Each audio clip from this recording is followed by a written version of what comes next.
Nos histoires s'écrivent avant même de dire « je suis ». Elles s'écrivent dans l'histoire de nos aïeux, de nos frontières, de nos histoires communes. Et chacun de nous interprète une partition de son histoire familiale. Cette partition joue une musique, a une mélodie et un rythme qui dessine un voyage singulier. Dis-moi ce que tu as traversé et je te dirai qui tu es. Tariq Ramadan est un intellectuel suisse, philosophe, islamologue, professeur émérite de l'université d'Oxford. Il marque et a marqué des générations par son apport concernant les musulmans et les musulmans en Occident, mais aussi l'universalité qu'il porte en lui, la traduction de plusieurs espaces et un regard à la croisée des chemins. Il est aussi un père, un époux, un frère, un fils, un homme et une destinée que nous avons voulu découvrir et faire découvrir à travers des échanges au cœur de l'ambiance intimiste qu'offrent les entretiens psychologiques. Les histoires vraies ne s'achèvent pas, elles se continuent à l'infini. L'histoire de Tariq Ramadan commence en 1962 à Genève. Cette histoire, nous allons vous la raconter.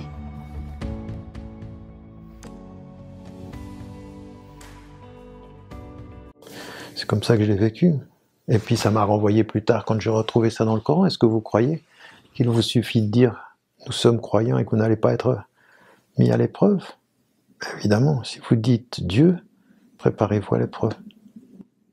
Et dans votre mise à l'épreuve, on sent tout de même derrière vous, comme vous en parlez, des parents qui vous ont élevé avec beaucoup d'amour, avec un espèce d'ancrage, on sent cet amour fondateur aussi. Est-ce que vous avez des souvenirs de votre maman dans votre petite enfance, sa manière de s'occuper de vous, ce qu'elle pouvait vous transmettre, vous dire quand vous étiez petit? Il y a une chose dont je n'ai jamais douté. C'est de l'amour de mon père et de ma mère au sens fondamental d'un papa et d'une maman. Ma maman le disait moins que mon père. Mon père avait besoin de le dire. Il avait besoin de l'entendre. Il l'exprimait beaucoup. Il exprimait même le contraire. Il exprimait même le fait qu'il ne l'entendait pas suffisamment. Moi, il m'a souvent interpellé là-dessus. Sur le sens de mon absence, le sens de mes silences, le sens de ne pas le dire. Et donc, il y avait ceci. Puis par rapport à ma mère, elle ne le disait pas. Elle ne l'exprimait pas. Elle ne le verbalisait pas. Ouais. Il y a parfois, les mots de l'amour, ils sont dérangeants pour ceux qui ne savent pas les entendre. Donc après, ça arrange quand on ne les dit pas. Et puis après, avec le temps, avec l'âge, eh ben, les choses changent, les épreuves de la vie, le fait de devenir parent soi-même, d'avoir après des choses peuvent changer de ce point de vue-là. Donc, je ne dirais pas moi que dans mon enfance, j'ai vécu une relation où le sentiment qu'il m'aimait m'a donné la force de faire face à mes épreuves. Je mentirais si je dis ça, parce que c'est pas comme ça que j'ai vécu les choses du tout. Du tout. J'ai eu même des choses particulièrement violentes dans l'expression d'attentes que je pouvais avoir plus tard de la part de ma mère, ou même de mon père, où les choses ne se sont pas exprimées. Ça a été très très violent. Donc, je pense que j'ai des blessures par rapport à ça. Et des choses qui sont restées. Que j'assume plus ou moins, ou que même jusqu'à maintenant, je suis même pas sûr toujours de les avoir dépassées. Mais à ce moment-là, dans mon enfance, maintenant si je dois essayer de me souvenir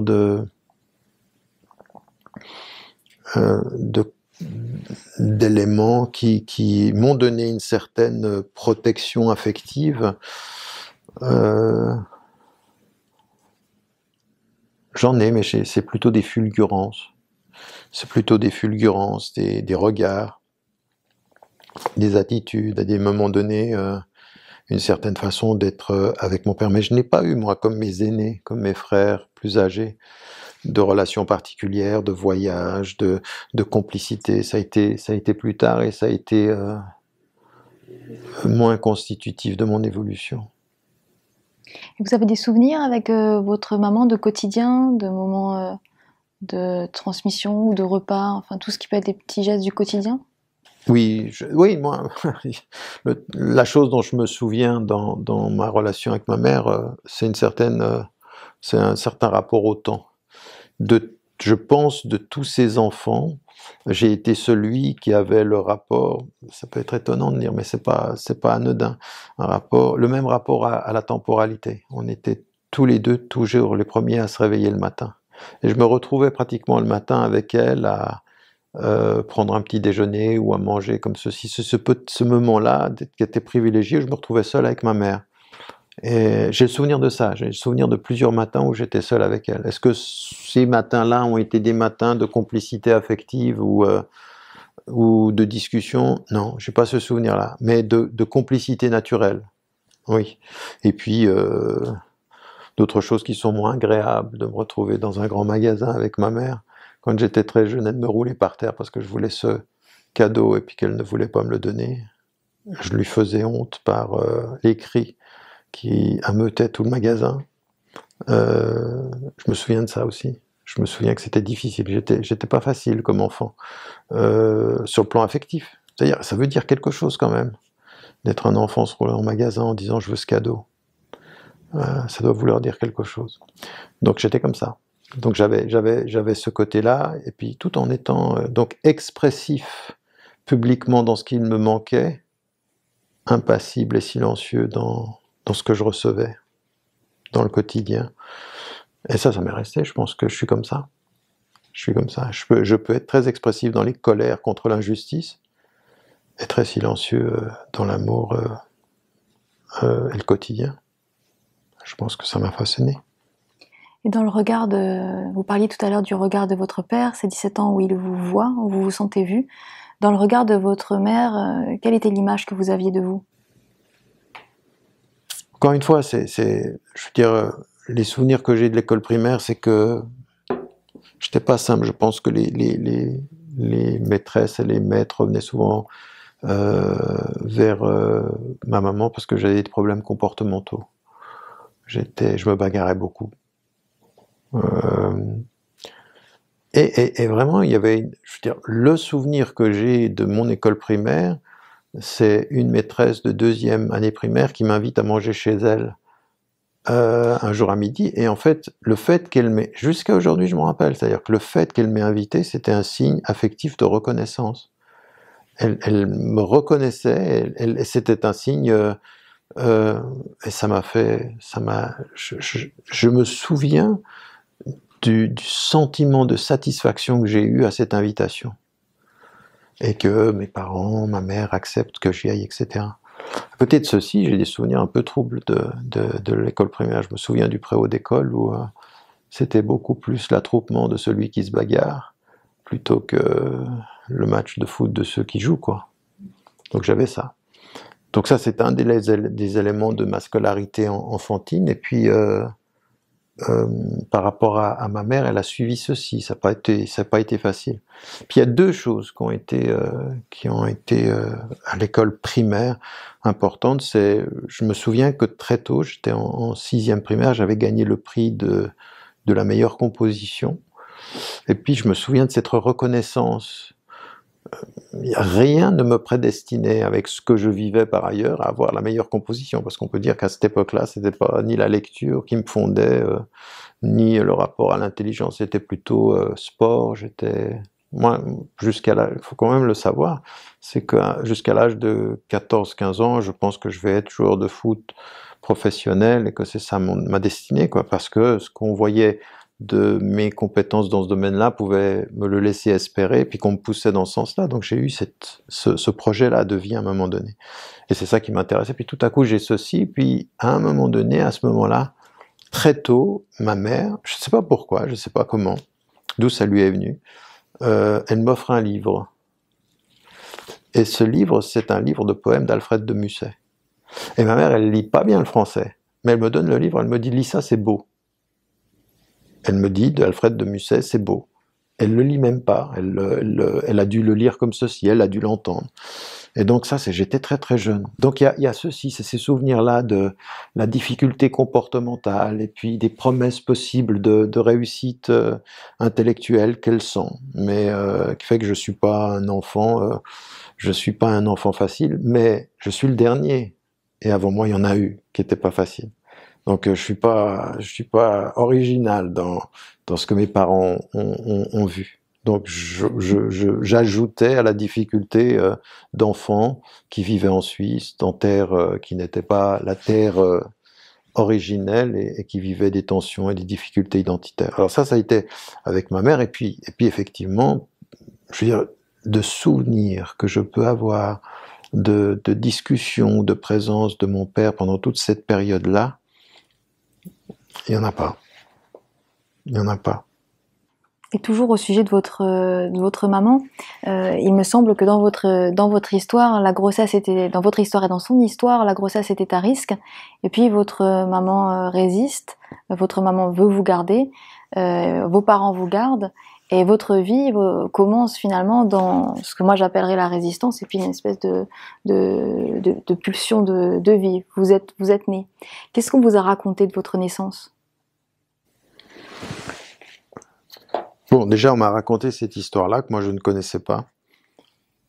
Et il y a deux choses qui sont importantes par rapport à ma naissance. C'est-à-dire qu'à un moment donné, effectivement, moi je suis le 6e, ma maman est extrêmement fatiguée. Elle vit mal sa grossesse ou le début, au point qu'à un moment donné, son état de santé physique et psychique apparemment inquiète mon père, et qu'il a une discussion avec ma mère. Il dit il faut peut-être qu'on envisage dans ces situations-là, puisque ça commence à devenir potentiellement dangereux pour toi, que tu avortes. Et ma mère dit non. Elle refuse. Elle dit non, et ben voilà. Et puis je suis venu dans ces états-là. Puis bon, j'ai pas facilité les choses, parce que non content de venir à la vie, je viens avec un certain poids, puisque je dépassais les 4 kilos.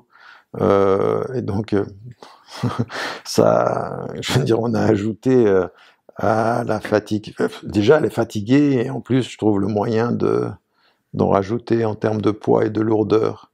Et donc voilà, moi je suis venu comme ça. Et puis ça, c'est un premier élément qu'on m'a raconté. Il y a une chose que moi j'ai portée pendant longtemps et qui était une erreur, c'est que j'ai pensé qu'à un moment, que moi j'avais le cordon ombilical autour du cou, mais en fait c'était mon frère aîné. Mais c'est intéressant parce que j'ai su très récemment que c'était pas moi. Et pendant longtemps, j'avais cette idée que j'ai échappé à la mort 2 fois. C'est-à-dire le fait que mon père voulait que peut-être elle avorte, et puis elle dit non. Puis elle dit non, mais j'ai le cordon autour du cou et qui va peut-être m'emporter, puis finalement, voilà. Mais cette deuxième partie... Enfin, après, on peut se poser la question, hein, est-ce que échapper à la mort 2 fois, c'est important parce que c'est vrai, ou échapper à la mort 2 fois, c'est important parce qu'on y a cru, parce qu'on s'est façonné cette idée de soi. Et ça m'a porté, c'est vrai aussi que c'était important à un moment donné, j'ai gardé ça longtemps, cette idée-là. Et puis, elle m'a dit une autre chose, très très tôt. Elle m'a dit, et ça c'est aussi important parce que par rapport à mon rapport au silence, elle m'a dit, de tous ces enfants, j'étais celui qui, quand elle me donnait le sein, elle avait l'impression que je lui parlais avec les yeux. Elle dit, c'est comme si tu me parlais. Elle m'a dit, de tous les enfants, t'es le seul avec qui j'ai vécu ça, et moi je suis le dernier. Et ça m'est resté aussi. C'est-à-dire, c'est pas rien, c'est pas anodin. C'est pas vide de sens qu'une maman dise à son enfant dès le début, tu m'as parlé. C'est pas non plus vide de sens votre formulation, encore une fois, de dire que vous êtes venu avec un certain poids, parce qu'on peut l'entendre aussi d'une autre manière. On peut aussi dire qu'un certain poids, c'est un appui. Donc c'est peut-être mais ça, je vous laisse le choix et l'interprétation psychologique. Quelles ont été vos premières rencontres avec le monde de l'apprentissage et du savoir ? Par rapport à l'école, par rapport au savoir.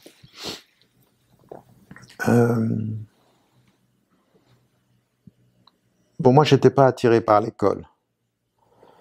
Dans toute mon enfance, au début, j'étais pas attiré par l'école. Ce qui m'intéressait à l'école, c'était c'était le sport, c'était les rencontres. Puis je faisais juste ce qu'il fallait pour réussir. Donc j'ai jamais eu vraiment de difficultés scolaires. Mais pas parce que j'avais un don particulier, mais parce que bon, c'était à ma portée. Puis je vivais quand même. Moi, j'ai souvent dit aux gens, mais j'ai aucun mérite, moi, du point de vue culturel. Moi, je rentrais chez moi, il n'y avait pas de mur, en fait. C'était tout couvert par les livres. On est une famille. Moi, j'ai jamais vécu le complexe culturel. À aucun moment, je rentre chez moi où j'entends dans les mots ou la pensée de ma mère ou de mon père qu'ils pensent mieux que nous, qu'il faut penser comme eux, que leur histoire vaut mieux que la nôtre, qu'il y a eux et nous.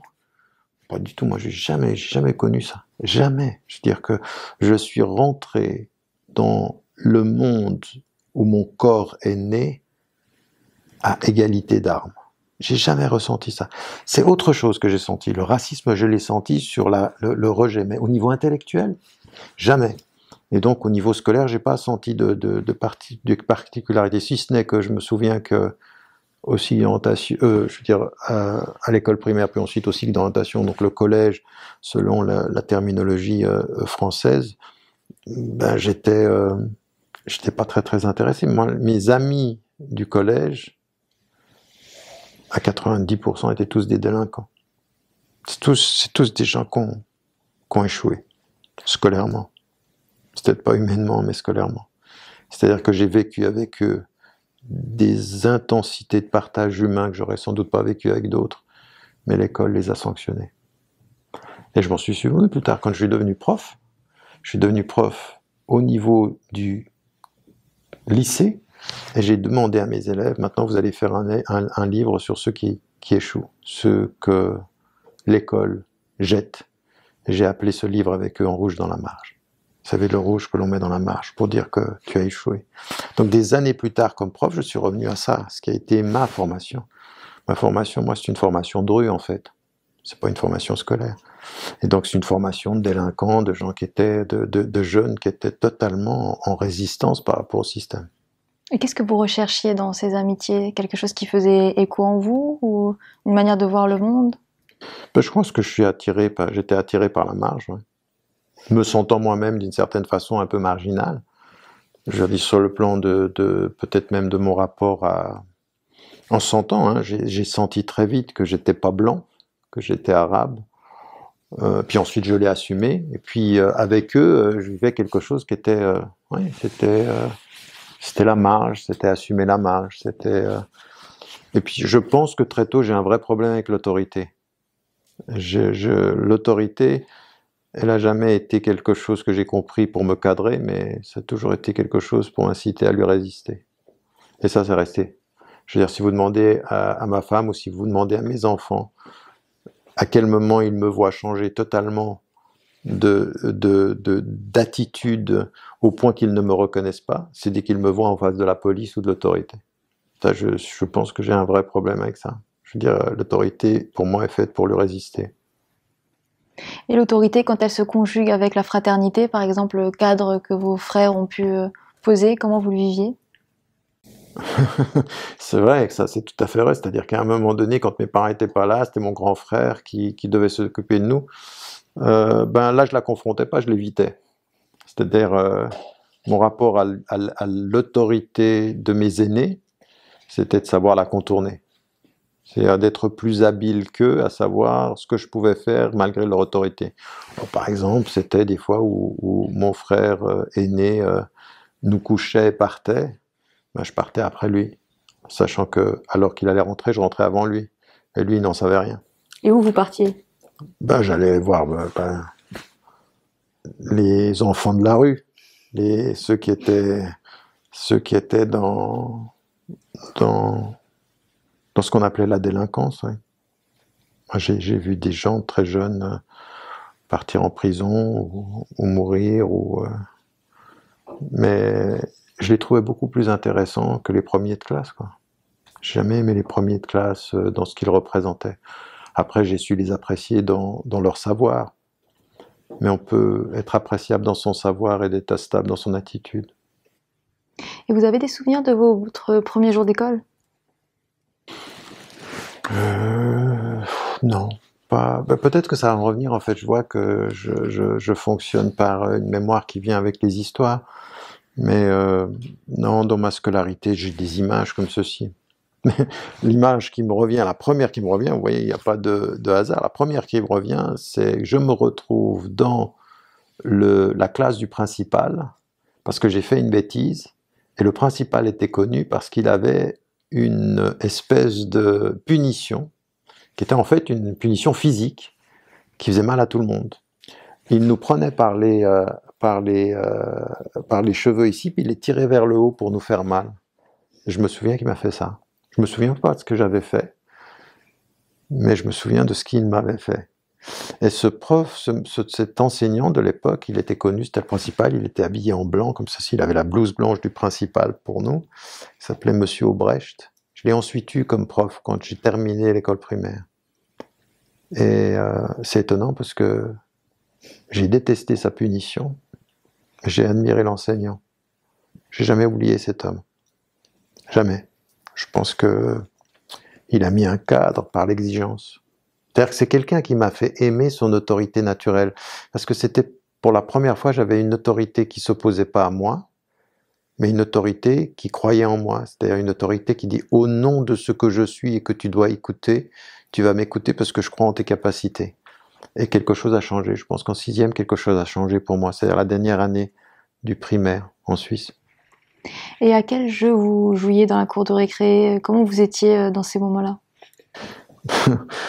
Les jeux auxquels je jouais, c'était du football quand c'était possible. Sinon, je jouais à me battre dans les buissons.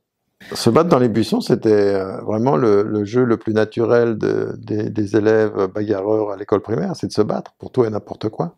Et donc, je donnais rendez-vous à mes contradicteurs dans le préau, et ça finissait dans le buisson. Donc déjà petit, vous aviez des personnes vécues comme des contradicteurs. Oui, et puis en plus, j'avais des idéaux, c'est-à-dire que pendant la nuit, dans ma famille, on se réveillait la nuit pour voir les matchs de Mohamed Ali, Cassius Clay. Et ce que moi je voyais le soir avec ma famille, je pensais que je pouvais le reproduire le jour dans le préau.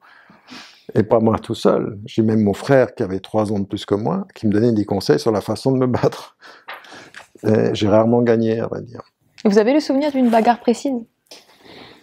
Oui, non, c'était assez drôle d'ailleurs, maintenant que je m'en souviens, parce que on était en train de se battre, et puis il y avait un groupe d'élèves autour de nous qui nous encourageait à nous battre, et moi j'avais mon frère, qui avait été mon aîné, qui m'expliquait comment il fallait se positionner pour pouvoir me battre comme Mohamed Ali.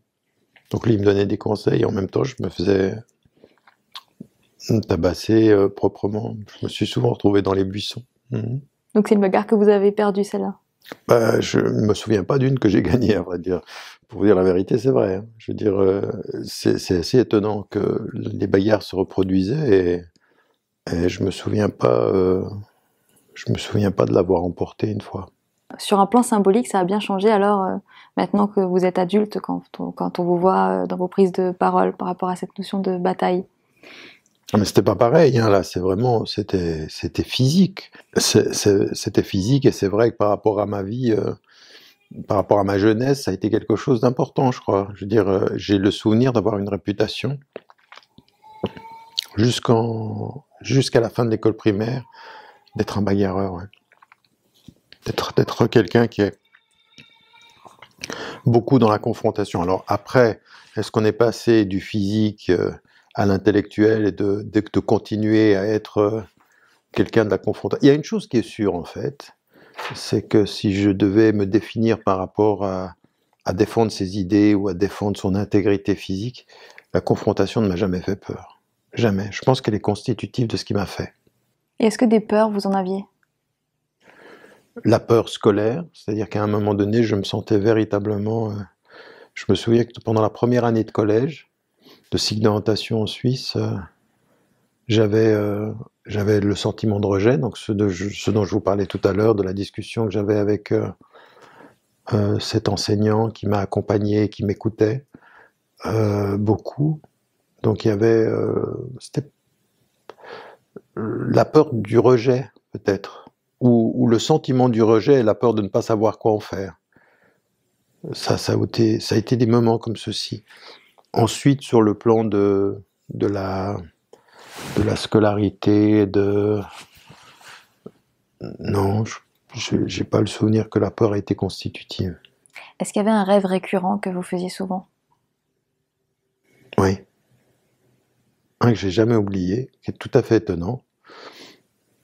En fait, c'est très simple. Il n'y a rien, mais il y a une image du rêve. C'est une grande table, quelqu'un qui vient, qui frappe sur la table, qui se brise en deux et qui se remet comme elle était. Voilà, l'image qui a été constitutive de quelque chose de beaucoup de mes rêves. Ça apparaissait comme ça. Et aujourd'hui, comment vous l'êtes? Je suis encore en train de l'interpréter. Vous avez une analyse? Non. Enfin, j'en ai plusieurs, disons.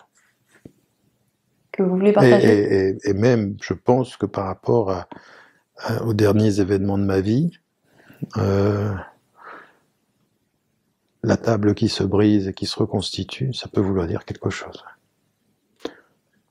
Mais j'attends. Je suis pas pressé. Quand vous étiez petit, comment vous vous imaginiez adulte?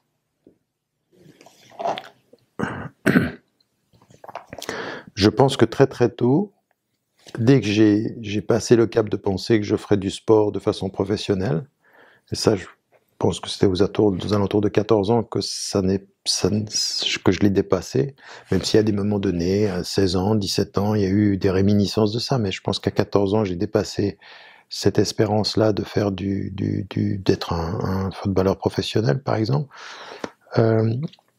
J'ai toujours pensé que je serais prof, que j'enseignerais, que je transmettrais, toujours. Et en même temps, je pense que 80% de mes dessins, parce que j'aimais beaucoup dessiner, j'ai beaucoup dessiné comme ça, j'étais dans le croquis et dans le dessin, et je pense que 80% de mes dessins, très jeunes, avant même de découvrir la philosophie, c'était le visage d'un philosophe. C'est-à-dire le visage de ce qu'on peut représenter de la figure de Socrate dans la tradition grecque. Les longs cheveux, la longue barbe, je faisais tout le temps ce dessin. Et très tôt, avant même de savoir ce que c'était que la philosophie grecque. Mais vous connaissez en psychologie, en gestalt thérapie, il y a cette notion de l'inner child, de l'enfant intérieur, et ce dialogue de projection, mais qui peut être utile entre soi et soi, finalement, à certaines périodes de sa vie. Donc, si vous deviez être dans la théorie de la psychologie des gestals, est-ce que votre enfant intérieur serait en train de dire quelque chose ou aurait quelque chose à dire? Non, je pense que mon enfant intérieur a quelque chose à dire à l'enfant qui m'habite, mais pas à l'homme que je suis. Et que l'homme que je suis, il aurait quelque chose à dire à ce qui m'habite aujourd'hui. Et qu'est-ce que l'enfant qui vous habite aurait à dire à votre enfant intérieur? Ben qu'il est toujours là, que j'ai jamais cessé d'être l'enfant que j'étais, que les choses se sont accumulées, mais que je pense qu'on a toujours quelque chose de cet enfant en nous, comme toute notre vie, on est l'enfant de quelqu'un. Je veux dire, toute ma vie, je serai l'enfant de ma mère et de mon père. Mais être l'enfant vraiment, c'est-à-dire l'enfant, c'est-à-dire celui qui se retourne vers son père et qui... Moi, quand j'étais en prison, dans la solitude de la nuit, comme ça, je me retournais vers mon père par la pensée, et puis je lui parlais. Et à ma mère aussi. Et ma mère, il s'est trouvé que la prison a fait que je pouvais lui parler tous les jours, pendant un temps, donc c'est pas... J'aime pas l'idée de l'enfant que je suis qui parle à l'adulte que je suis devenu. Non. Que l'enfant que j'étais parle à l'enfant que je suis resté. Ça oui. Ça pour moi ça fait sens. Ouais, ça m'intéresse pas, c'est une vue de l'esprit. Quant à ce qui appartenait, à ce qui constituait mon âge adulte quand j'étais enfant, parce qu'il y a des choses, il y avait des éléments de ma vie adulte qui étaient déjà là.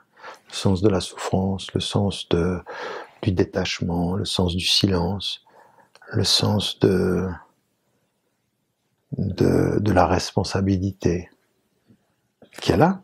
C'est-à-dire qu'il y avait de l'adulte chez l'enfant déjà. Et donc c'est ça que moi j'ai envie de faire dialoguer. Mais faire dialoguer la responsabilité de l'adulte avec l'innocence de l'enfant, je vois pas je le vis. En tout cas, ça peut intéresser Certaines théories psychologiques, ça m'intéresse pas tellement en fait. Je vois pas l'intérêt de ça. Et le dialogue entre l'homme et l'homme, comme vous disiez tout à l'heure, qu'est-ce qu'il formule, qu'est-ce qu'il dit? Ah non, mais vous savez, tout ce qu'on vient de discuter sur toute ce cheminement-là, évidemment que tout ça, ça me façonne. Tout ceci, il y a de l'amour, il y a de la protection. Parce que, non, je veux dire, c'est paradoxal de le dire. C'est que les blessures qui m'ont atteint sont autant de protections qui m'ont fait. Et je viens de là. Je viens de ce qui m'a atteint et de ce qu'il m'a fallu pour le dépasser. La blessure a été ce qui m'a atteint et ce qui m'a protégé. Et c'est ça qui fait l'adulte en moi. Donc tout ça, je le reconnais. Tout ce qui me constitue de ce point de vue-là, je le porte. Et avec beaucoup de naturel. Je veux dire, j'ai absolument aucun doute et aucun problème avec toutes ces difficultés-là. C'est-à-dire l'exil que j'ai vu dans les souffrances de ma mère et de mon père, les blessures que j'ai vues dans ma mère, chez mon père et chez ma mère dans la mort de ceux qu'ils ont aimés, l'emprisonnement de ceux qu'ils ont aimés. Moi, je me souviens de soirées de la souffrance de ma mère parce que son frère était en prison et qu'il y vivait extrêmement mal. Ces réalités-là, donc c'est ça qu'il y a. Tout ça, je le porte et avec beaucoup de naturel, ça m'a façonné, avec un sens très relatif du courage des hommes et de leur fidélité. Oui, je veux dire, ceux qui ont la fidélité de l'aisance et l'absence de l'épreuve, c'est plutôt la majorité que l'exception.